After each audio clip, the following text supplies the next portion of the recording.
If you have gained such powers that you can move the sun and the moon from their courses, or break the earth into pieces, or make all people wealthy, but if you have no love in your heart, you have achieved nothing. As long as you feel pain in your body and mind, keep trying to remove the pain of an ant too. This was told by none but Thakur Anukul Chandra, who was born in Himayatpur village of Pabna district of undivided Bengal of British India in 1888. His father, Shib Chandra, was known for his honesty, sincerity and noble heart.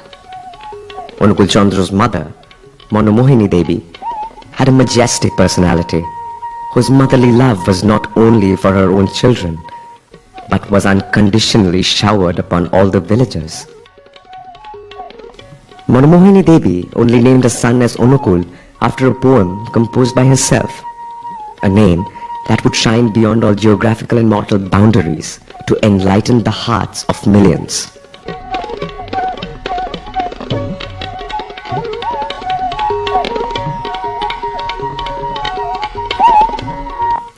As he was growing up, Anukul Chandra became naughty, sometimes unmanageable.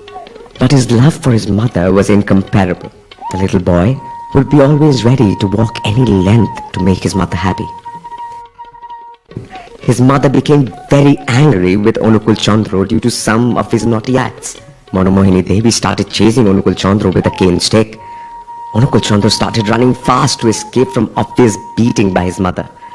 But after some time, Anukul Chandra looked back and observed his mother was sweating like anything and breathing fast. Anukul Chandra stopped then and there and surrendered himself to his mother.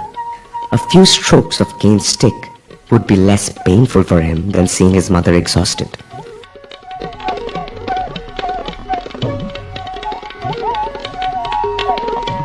Yet from his childhood, Anukul Chandra had a strong scientific mindset.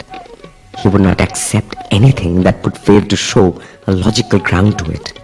In the school, one day, mathematics teacher asked him the simplest of arithmetic problems. What will be the result if we add 1 and 1? But this simple question confused Anukul Chandra a lot. He answered, it would be 2, 1, but definitely not 2. His logic being, no two things in the world are the same. There is a little difference even between two leaves of the same tree. Hence, when no two things are identical, how is addition possible?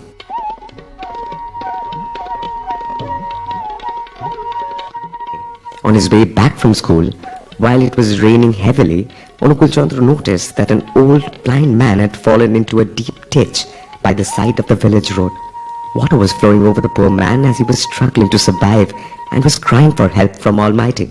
But his voice was gradually dying away. Anukul Chandra rushed to the spot and lifted him up on his own shoulder and took him to a nearby home for nursing. The old man got a new life. There are numerous such examples of his kind acts performed throughout his life.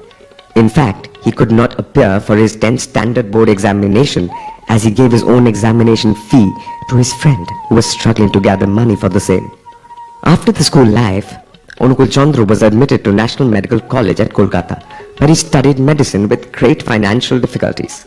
Finally, he returned to his native land, Pabna, and started practicing medicine. Very soon, he earned tremendous reputation as a doctor in and around his village.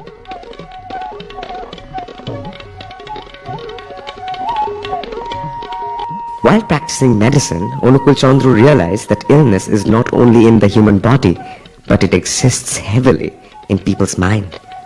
With love and empathy, Anukul Chandra transformed the lives of those who were otherwise unwanted and neglected in the society. People had begun regarding Anukul Chandra as their friend, philosopher and guide.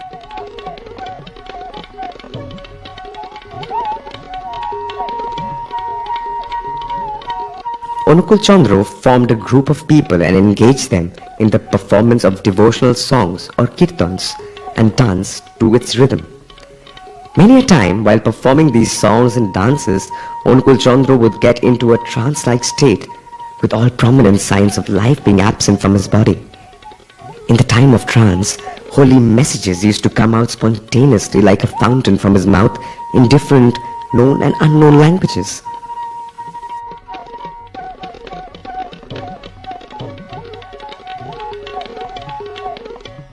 After this trance state era, which continued for nearly 5 years, Anukul Chandra concentrated for the development of self and society, for existence and enhancement. He drove himself into action to initiate various constructive activities and simultaneously was continuing his efforts towards man-making. Slowly he established school, college, medical facilities, science institute, engineering workshop, bank, wind electricity, cottage industries, art institute, printing press, and many more in that remote village of Pabna.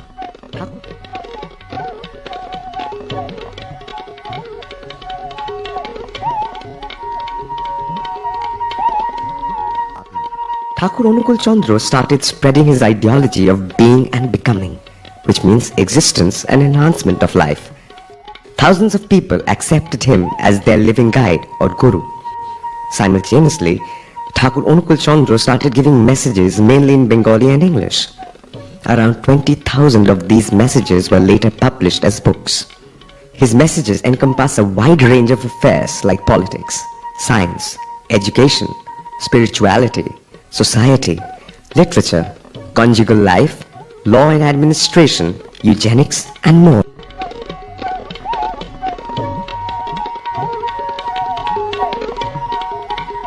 In 1946, Thakur Anukul Chandra relocated to Deoghar, currently in the state of Jharkhand in India, from Pabna due to health problems and other reasons. There he continued with similar establishments for the welfare of mankind.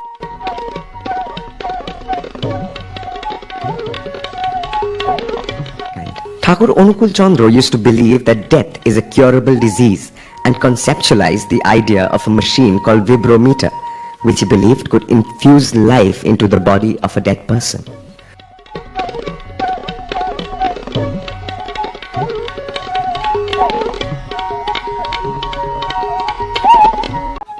At different points of time, people from different fields came to Pabna and Deoghar SATSANG ashram and interacted with Thakur Anukul Chandra on various aspects.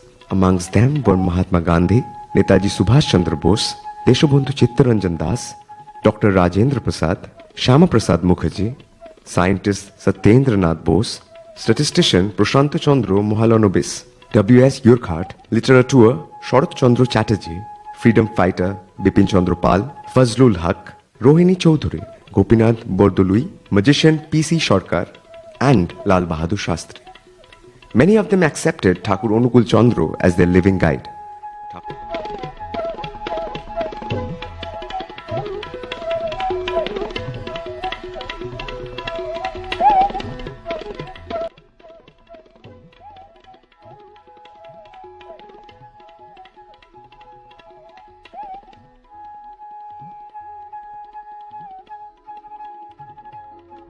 Anukul Chandra's clarity and conception on various matters, ranging from kitchen to politics, agriculture to education, medicine to religion, science to society, used to impress the intellectual communities in the country as well as abroad.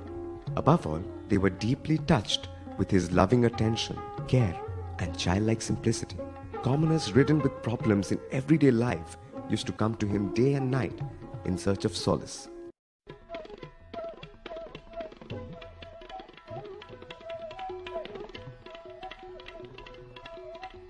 Anukul Chandra wanted that every person should have an ideal or guide in his or her life and must love and follow the ideal for the betterment of life.